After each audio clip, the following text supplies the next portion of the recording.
Hey everybody, Doc here. I wear a lot of hats in my job at the University of Texas at Dallas Arts and Technology program, and one of them is Dr. Adam Bracken, Undergraduate Capstone Advisor.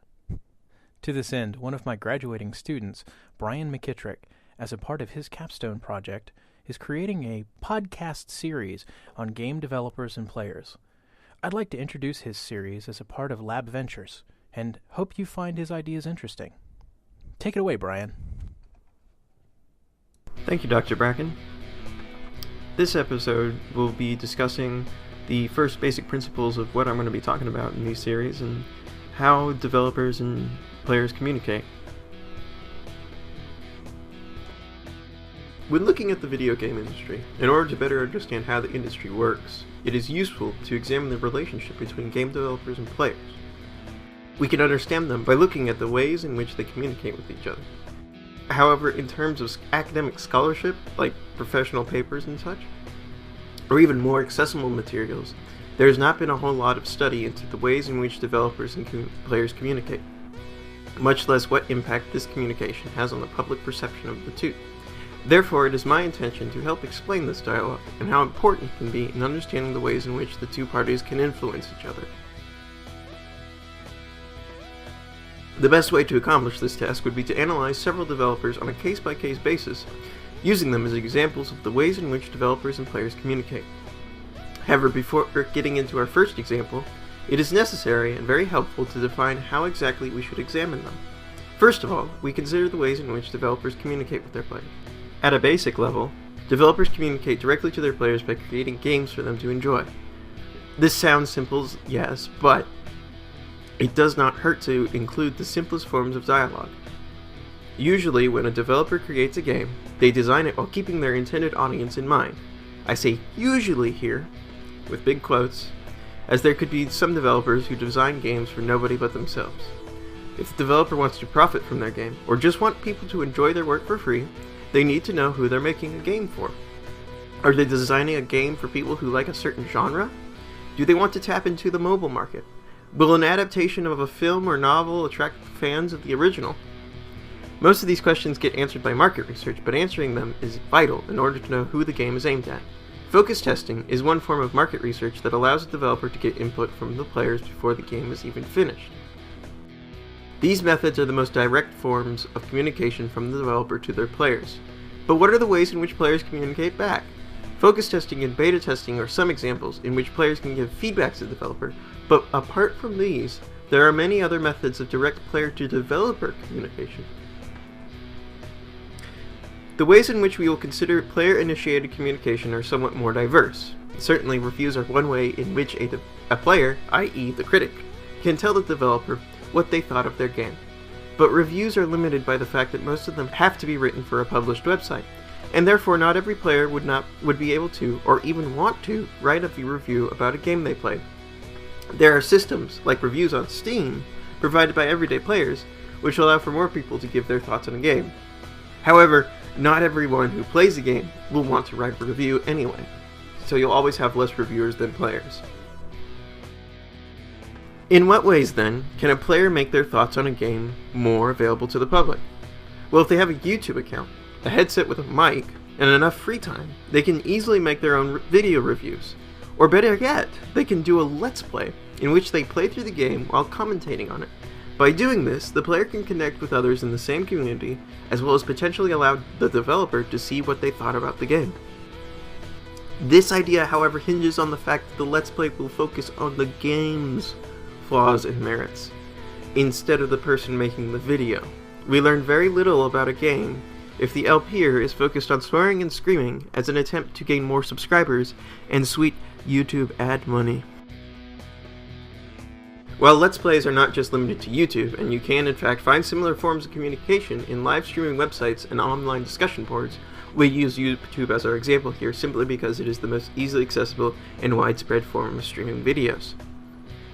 But what if a player feels like there's something in the game they want to change by themselves? If they understand the game well enough and know how to do it, they can create a mod for the game. Modding for games can lead to small online communities creating, sharing, and discussing mods for one or a series of games. Making a mod can be considered a form of communication primarily between players, but that can also tell the developers how they might improve their game. Features from popular mods can be patched in if a developer finds it worthwhile, and the best way to find fixes for bugs in a game, sometimes, is to turn to the modding community, as they will most likely be among the first people to devise a solution, as they are most affected by it. In order to create a healthy, active modding community, the developer can take steps in order to facilitate the ease with which modders can work on the game. Why are there so many available mods for the Elder Scrolls series? Well, simply because the engine that they run on is easy to manipulate. This in turn extends to Fallout 3 and New Vegas, as they also run on the same engine. Now that we have covered some basic elements of developer-player communication, let us now go to our first case study example. This developer's first game tasks the player with the most vital task: to defeat an evil lich by traversing through his deep and dangerous dungeons. Said dungeons are filled to the brim with traps, monsters, and treasures in equal measures. Without careful planning and preparation, it is very likely you will end up dying to one of the many horrors that lurk within the dungeons, from zombies to fish warriors, or even the diggles, which dig through walls with their odd, rubbery nasal appliances. This game is Dungeons of Dredmor, and it is the first game from Canada-based developers Gaslamp Games. Released in 2011, Dungeons of Dredmor is a modern take on the genre of games known as roguelikes, after the original Rogue. For those unaware, roguelikes are a kind of RPG that usually feature large, procedurally generated dungeons that pose a lethal challenge for the unprepared. Some roguelikes up the difficulty by forcing permadeath, meaning that you can't reload a previous save if your character dies. However, this option is on a toggle that you can change in Dungeons of Dredmor. Where Dungeons of Dredmor really differs from most roguelikes is in its humor and tone, with a healthy dose of puns throughout, coupled with parodies of and reference to popular culture icons. The tone of the game is quite far from what anyone could consider dark or serious. While I could easily continue to describe every element of this game, I need to move on to examining it according to the concepts discussed previously. A full in-depth analysis of the game would take up a whole episode by itself. Starting with the game's release, we already have some key items to cover. Up until the game was actually released, Gaslamp Games were conducting a series of open beta tests for the game, recruiting players from online discussion boards in order to get feedback on the game prior to its release.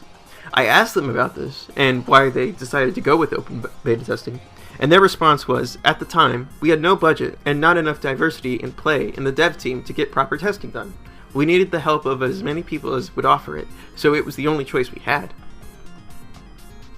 When Dungeons of Dredmor was released, it did not come without some bugs and issues. In the most serious cases, players on older machines would have difficulty getting the game to even start, and crashing to the desktop during play was not uncommon. This leads into one of the ways in which a developer can improve or even worsen their public image. When dealing with bug reports and issues within a game that has just been released, a developer can start working on patches in order to improve upon the released version of the game. The degree to which a developer is able to continue support for their game is sometimes determined by the size of their studio, and fixing issues on a full game with only a handful of people in your company means that patches can take some time to come out. However, Gaslamp Games found a way in which they could immediately start to address issues within a week of release. Through open beta testing, they were able to have a wide base of testers, allowing them to prioritize those issues that were critical to fix. It took them a few weeks of weekly patches before they were able to fix almost every impediment, but the developers seemed to stay good-natured about the ordeal throughout. For those players who are unfortunate enough to have Dungeons of Dredmor crash on them, the developers added an achievement as sort of a consolation. Suddenly the dungeon collapses. This achievement is our way of saying thank you for participating in our voluntary quality assurance program. By doing this, as well as making sure to keep on top of bug fixes and updating the game on a regular basis after its release, Gaslamp Games was able to give an impression of being dedicated to improving the game experience they wanted their players to have. About a year after Dungeons of Dredmor was released, another element of player-developer communication arose. After their first DLC pack, Realm of the Diggle Gods, was released later that same year, the developers at Gaslamp Games began to look at the modding community for their game. Already, people had been creating and sharing mods for the game, which added new classes, spells, items, equipment, booze, and other dungeon elements that extended the gameplay experience a player could have. Looking ahead towards the next DLC pack they were developing, Gaslamp Games took parts of the mods they thought would fit and put them together into the second expansion, You Have to Name the Expansion Pack, which was released on June 5th, 2012 for free. In addition to including work from the modding community, and thereby showing players that the developers were more than just aware of what they wanted to add to the game, You Have to Name the Expansion Pack also came with a new set of tools for the game. Specifically, Dungeons of Dredmor became one of the few games to include Steam Workshop integration, allowing players to share discussions, videos, walkthroughs, and mods all through the Steam client itself.